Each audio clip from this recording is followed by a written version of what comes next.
Now I'm gonna try and not bore you with all of the tall tales that you've already heard about the X17 from other reviewers. Instead, I'm going to nitpick on all the little things that are hiding inside this huge device. Now this really is the very first Alienware device that I've ever got my hands on. And I'm saddened to say that it may be the first, but it may also be the last Alienware device I will ever own. And it's not like I picked out one of their lower end devices. I mean, the X17 has been praised quite a lot recently. This is the R1 next to me, so yeah, it's a bit old, but I want to get myself all well acquainted with what Alienware has to offer before I get invested into the latest and greatest, right? Wouldn't you? Anyway, from what I've heard, the X17 is quite a desirable laptop, but I have no idea what they're on about. Spoiler alert, I do say atrocious quite a lot in this video. So let's start nitpicking. But really, before we move ahead with that, please do subscribe to my channel and like this video. I'm fairly new and I really could use the support and encouragement. The excitement of being able to finally own such an eye-wateringly expensive piece of kit. Oof, it looks stunning in that pure white aesthetic. But is it really just a pretty face? I mean, Alienware has so much legacies that the moment you make mention of it, people just bow down without thinking. What is it? What is it about? They just don't care. I mean, it's one of the oldest of gaming brands ever. It feels as if Alienware is coasting it. It's taken its legacy for granted. I mean, that is just atrocious. Let's do a quick summary of what all of the renowned YouTubers have been talking about specific to the X17. I mean, they're stunned obviously by the looks of it. People really like the white. It's kind of unique in the gaming space, 100% for sure, yeah. They've especially recognized obviously like the solid build of this device. It's pretty tanky. I mean, they use the word tanky a lot and I get it, but dang, it's heavy. Its thermal performance has also been praised quite a lot, but there are also some other things discussed on the other side, talking about having no mux switch in its lower end 1080p display and its higher end 4K display, no mux switch. You can only get that within the 360Hz display option, which I have here. They don't like that this does not have a numpad despite the hugeness of it. And also they didn't like the sound, the speakers that are installed on this device. I mean, that's all fine and I roughly do agree with those findings so far, but I want to get a little bit deeper. I want to talk about the things that people have not primarily been talking about. Now, quickly going over the specs of this device, it has, yes, the i7, the 11th Gen i7, the 11800H, which is, well, quite recognizable now. It has 16 gigs of DDR4 RAM running at 3200 megahertz. It has a 1TB storage, thank God. Otherwise, Alienware is pretty happy to give you those really small 256 gigs drives. And of course, it has the RTX 3070, which is running at a TGP of 125 watts plus 15 watts of boost storage that you can borrow from the CPU. Getting back to nitpicking, let's start with the most prominent feature on the outside, the Alienware head logo itself. And I don't like it. It feels low quality. It feels like they're shining a light through a gummy bear or something. From a distance, it just looks like a teardrop or something. You'd have to be sitting right across to realize it's an Alienware head. But of course, it's got more recognizable features like the Tron ring. That's another story altogether, but generally, try to focus. Unlike the Alienware head logo on the inside, it just feels nicer on the inside, but on the outside, it's all pale. I don't like it. Also, the light that you see here, I'm not so sure if this shows up on camera or not, but this is white light. Right from the settings, I selected the absolute purest white light from it, and it really is not. It's like a pale blue instead. That story seems to continue in its RGB within the keyboard as well. So Alienware, you've been skimming on the RGB lights, have you? On a $3,000 laptop. Are you out of your mind? I think the implementation of this Alienware head logo in previous laptops felt a bit more premium than what you'd see here. So, and Alienware's general design language, they call it the legend design or something. I mean, I don't care for it too much. It's a honeycomb pattern and it's starting to feel a bit dated. Now, the one thing that really winds me up from the outside is its port selection. Now, my Razer Blade 15, which is remarkably smaller than this device, has got 3 Type-A ports, 2 Type-C ports, both Thunderbolt 4, and it also has a micro SD slot. So you'd expect that this huge device should have more ports. I mean, they're positioning this as a desktop replacement, right? So it should have more ports coming out of the box, but it doesn't. It just has 2 Type-A ports, it has 2 Type-C ports, and it has, well, an Ethernet jack, which my Razer Blade 15 does not have, but the Razer Blade 17 does have. It has a micro SD slot, then the standard like SD card slot, and finally they have a micro display port which could have been replaced by a Type A port. I know we are really heading forward into the future really fast and things would be taken over by Type C, but seriously no, we still have a lot of peripherals. Like if you're into games, you know you've got a lot of peripherals which connect via Type A, and these just don't have enough ports. So what is Alienware trying to do? But like you'd have to buy a Thunderbolt 4 dock to get more of your peripherals sorted, like most of your basic peripherals sorted, and that's not on because a normal Thunderbolt 4 dock is going to cost you $300-400 already. So I'm sorry, this is a $3,000 laptop positioned as a desktop replacement, and it does not have enough ports because it has no ports on the left or the right. On the right side there's a 3.5mm jack, and on the left side you have your power port, and that's about it. I mean, thank God Alienware added that 4 display port. Everyone's looking to connect at least 4 screens to their laptops these days, right? I mean, in comparison to the Razer Blade 15, in which you can only connect 3 external displays. What a loss.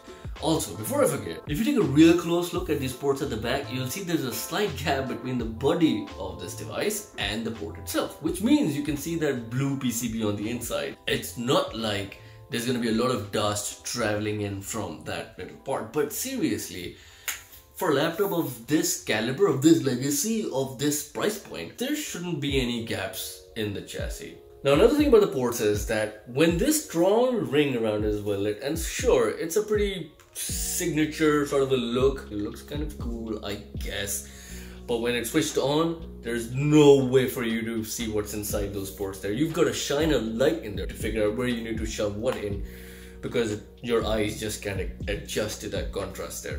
Another issue I faced with this ring light, you'll see like a lot of other reviewers out there have shown various lighting zones in this Tron ring, but I couldn't find that option in my unit. Upon searching it, it turns out I need to do a bit of reinstall, need to reconfigure a few things, and I don't want to spend any time troubleshooting things that I expect to just work out of the box. I think this unit does have multiple light zones, but I can't show it to you guys because that feature is not working right now. Now I should also state the obvious, although it doesn't look it comes a bit close to matching the Razer Blade's thin profile, and I was really surprised to actually put these back to back and realize that it actually kind of matches up.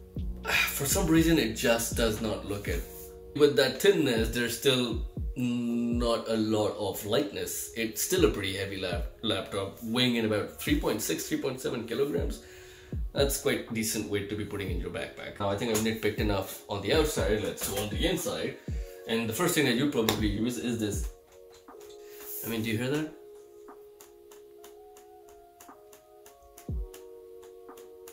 I don't know about you, but that's not supposed to happen. If you're tapping a solid object, you should only hear the tapping of your finger, not of the device itself. This, whether you click it or tap it, it still makes this weird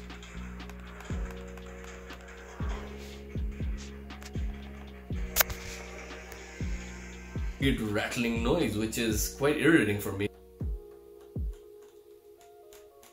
Do you hear that? Now how is that good or convenient or just generally nice? Again, I remind you, this is a $3,000 laptop and it has a touchpad that rattles. Even more shockingly, this touchpad is noticeably smaller than the touchpad that I have on my Razer Blade. I mean, no way do they even come in comparison by size or even by premium feel. The Blade feels so much more mature, so much more premium. The clicks are so much more dignified. This is just...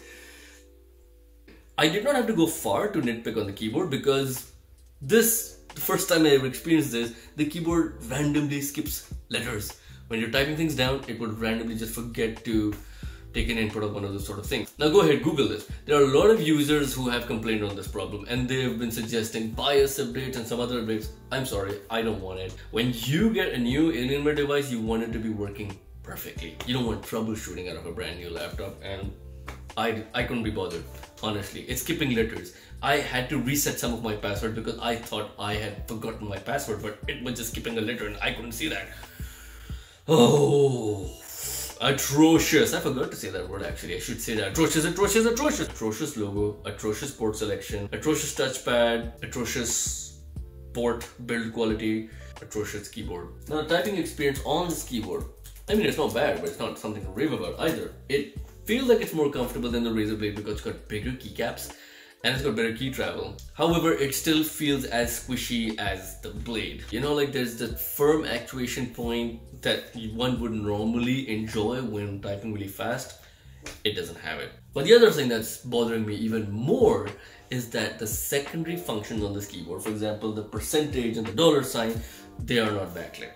Only the primary keys are backlit. Now, why have they done that? Have they tried to skim out on that seriously? It's not like it's gonna make this keyboard look cleaner. You can still kind of work it out in the background, but in the dark, you can't exactly see it. And those secondary keys will become especially useful if you want to, for example, quickly change the display brightness, because those are on different function keys which have a different placement on it anywhere. So you still would have to figure it out in the dark and you won't be able to see it. Some more atrocity sprinkle on that keyboard right there. I haven't even reached the gaming parties yet and I've got so much to nitpick on. Thank you, Alienware. This almost feels cathartic. Go ahead, sign me in. Sign me in. Go, yeah, make sure cat recognize you. I mean, I'm in a well-lit environment. Can you please sign me in? Sign me in? Sign me in? Sign. I'll take off my glasses. Sign. Oh, there you go. That actually takes me to that actually takes me to the webcam. Windows Hello that's installed on this, coupled with that webcam, and yes, the result is atrocious. The camera quality on this is beggars belief, is horrible. I have never seen camera quality so bad on any device before. I'm talking about cameras that were fitted to your cell phones 15 years ago. This is bad. Because you've got a poor camera in there, that also affects Windows Hello because it's unable to pick you up as well as it should.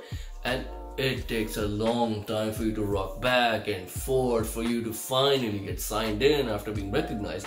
And if you're in a dimly lit environment, forget about it. You're typing in your password for sure. So it doesn't even have like a biometric sensor, like a touch biometric sensor for you to log in. It's just Windows Hello, the only convenient thing in it, and it doesn't work.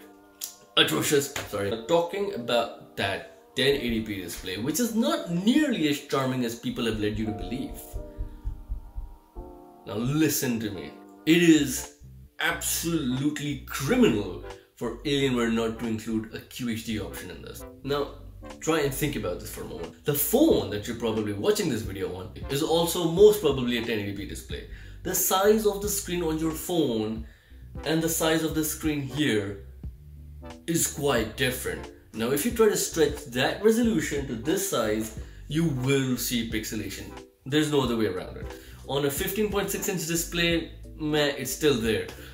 Like on those ultrabooks with 13.3 displays, it's alright. The pixelation is obvious, especially when you're working with text. If you zoom out text just a little bit, you will definitely see the corrugated edges around your Y's and your O's and anything diagonal. You would see individual pixels there. When you're gaming though, when you've got your anti-aliasing settings set up to the maximum level, when you have your TAA settings set to the maximum level, sure, it can solve things a little bit, but it takes a lot of processing power for the system to do that and cover up all of that pixelation. Even when you look at the newly updated R2 with the 12th generation and the 3070 Ti's and all of that good stuff, they still don't offer a QHD option. It just goes directly to 4K. And 4K can be a bit of an overkill. If you're speccing your laptop with a 3060 or a 3070, a 3080 maybe. But generally, 4K on a 17-inch display, that's too much. 1080p is too little. Put in a QHD option. Why is it so difficult to shove in a QHD option in this is beyond me. My Razer Blade, which is a 15.6-inch display, is running the QHD and it looks gorgeously stunning in comparison to this pale and pathetic display that I have next to me. It's just a dull, middle of the road sort of a display on an Alienware device, on a $3,000 laptop.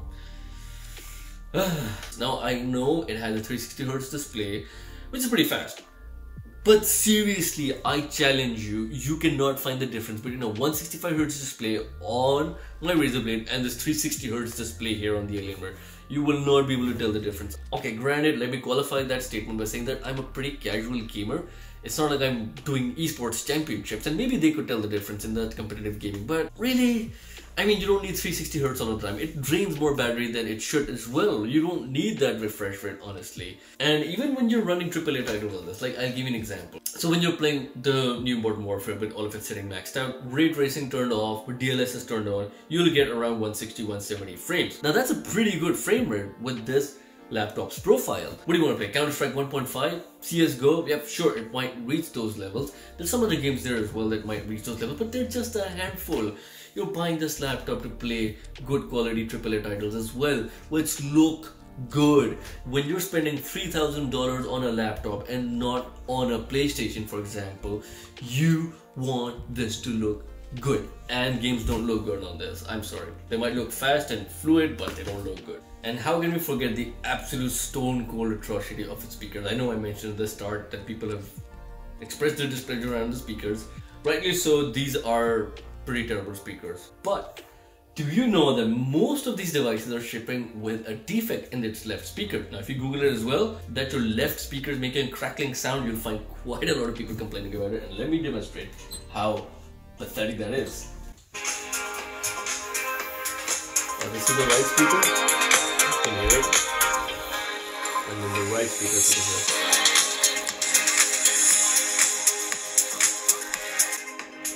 Anyway, honestly, I don't know if that was clear enough on this recording, but crackling sound is bad. And there's no solution for it. People say like you need to open it up, shove some sort of a cotton ball right there to make it sound okay, but not after you paid $3,000 on this. No freaking way. You return that crap right away.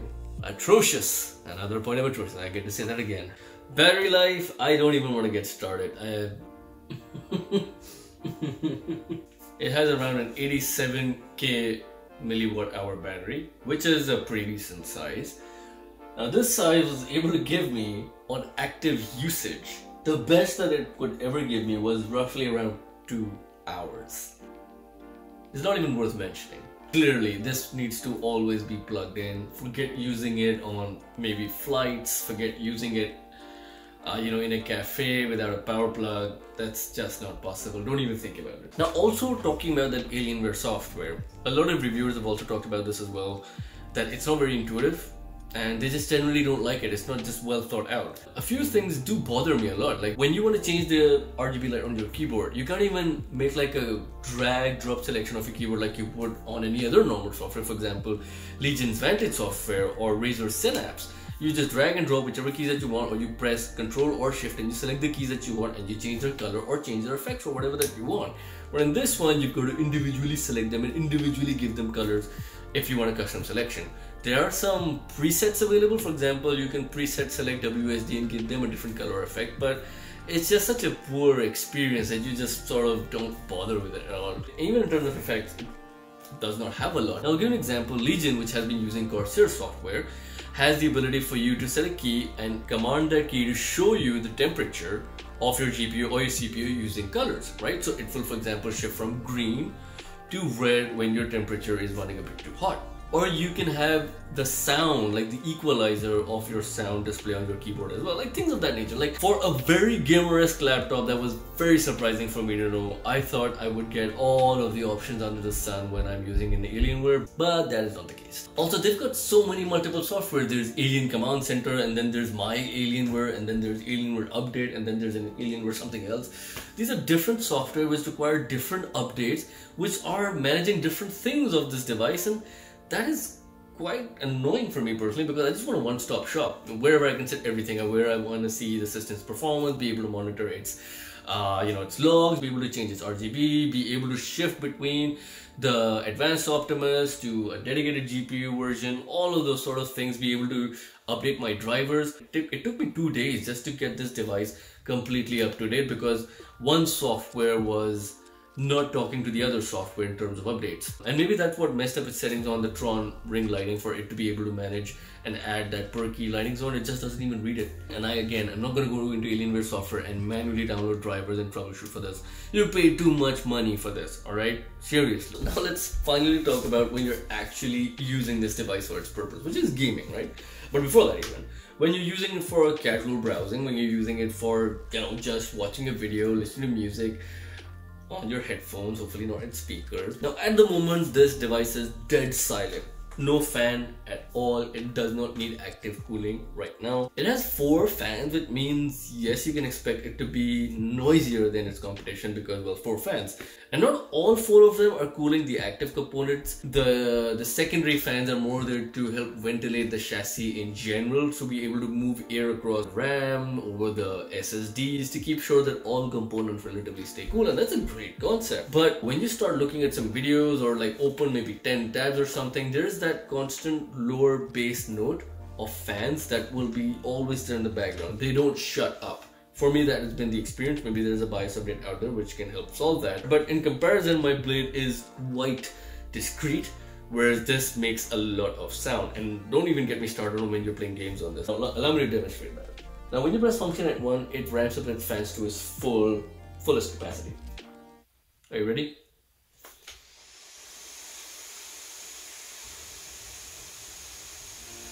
But maybe I'm being unfair. During my time of playing games on this, I rarely heard fans ramp up to this capacity. It was always a bit lower. It was always around 70 to 80% of this level. It still kept the keyboard pretty cool, which actually shows us this device's cooling solution has got more headroom to work in higher ambient temperatures or be able to sustain load for much longer, which is its only saving grace. I think I've nitpicked enough on this device, right? And I hope you understand the reasoning for it, because an Alienware is supposed to be the absolute pinnacle of portable hardware, of portable gaming. When you're spending so much money, you want to go for the option which has low risk, and that's where Alienwares tend to lie in. Dell's partnership with Alienware means that it should be a reliable product, and I didn't see that happen here. But despite all the nitpicking that I've done, there is one very good reason for you to even still consider getting an X17, and that is simply gaming. That thermal headroom that I spoke about earlier is fantastic. Even after playing like 5 to 6 hours straight, playing Call of Duty on it 5 to 6 hours straight on a greater than average ambient temperature, the laptop still remained cool. I had a friend play Call of Duty on this for like 5 to 6 hours straight in like a higher than average ambient temperature, and this device remained absolutely cool. These wrist areas, totally cool. Keyboard parts, wherever that you're using your fingers on, they remain cool. The center part does become a bit warm, and obviously the top side does become substantially warm, but to the user, when you're actually gaming, it's not breaking a sweat.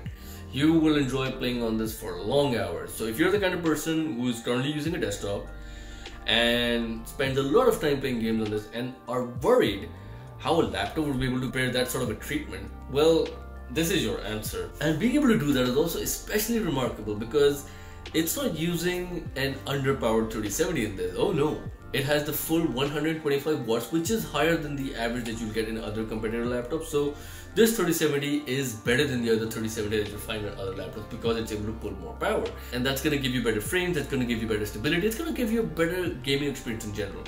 And yeah, it doesn't have a QHD display, but you can probably connect it to one if that's how you want to run it, because it is kind of like a desktop replacement. I mean, why not buy a desktop for cheaper if you're, I'm just saying. Anyway, I'm not gonna get dragged down by the internet, but you can connect to a QHD display and it will still work like a charm. It will still give you pretty good performance. Also, I should mention, historically, Alienware used to come with an abomination of the battery adapter. It was huge. Now it's much thinner, much smaller, and comparable to the Razer Blades one. I really like what they've done with the adapter. It would make it easy for you to carry this around as well. So that is all the nitpicking I could do for the X17 for now. If you just want to purely play games on it and are not fussed about all of the other things on it, all of the other fancy bits and pieces, then you're in the right spot. This device, with its thin profile, is going to look mad fly on your desk with that white color there. It's going to look pretty good. Thank you all very much for watching this video, and a special thanks for all of those who were able to finish this video all the way to the end. Please do subscribe and like. I'm obviously new here, and I would really appreciate the support and encouragement. Alright, until next time, see you guys.